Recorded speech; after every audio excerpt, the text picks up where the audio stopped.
background check tayo, ha? Galing ng Amerika, nagmilitary siya doon. Pangalan niya ay Eric Sylvester. Iba ang pangalan niya doon.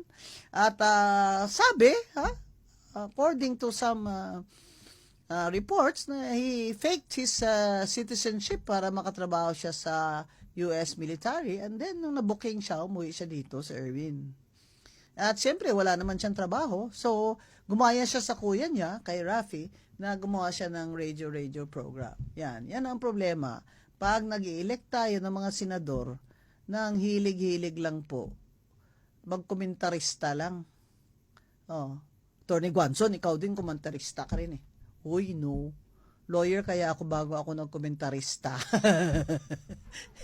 Professional naman ang mga komentarista. Pero hindi yung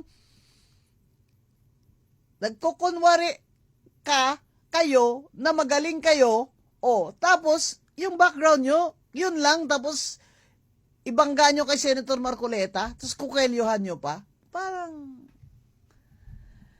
alam mo, yun talaga hindi ko matake. Kasi alam ko talaga, na, itong mga tulpo, binugbog ito ni Claudine Barreto at ni Raymart Santiago eh. Hindi ba na-black eye ito? Na-black eye ito, di ba, mga tulpo na ito? Black eye. Ay, kaibigan ko yan si Claudine Barreto, Ilongga yan ha. Nanay yan, Ilongga, tatay, Ilongga ha. Sige, punta ako dyan sa Senado, dalhin ko si Claudine Barreto. Para matakot ka, Erwin Tulfo. Ha? Sinabi ko nga kay Ramon Tulfo, payuhan mo itong kapatid mo. At saka ano ba yan? Tatlo-tatlo na kayo tatakbo dyan? Tatakbo si Rafi Tulfo for re-election. Tatakbo pa yung Ben Tulfo. Ano ba akala nyo dyan sa Senado? Buy one, take three?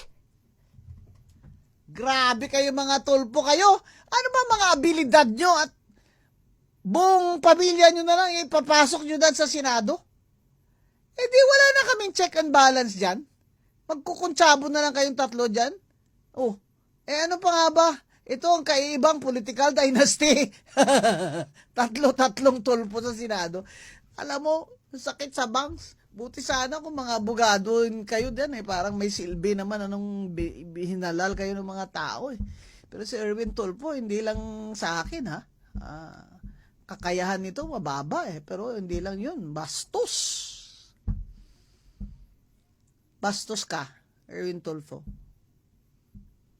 Hindi ka lang rude, talagang bastos ka.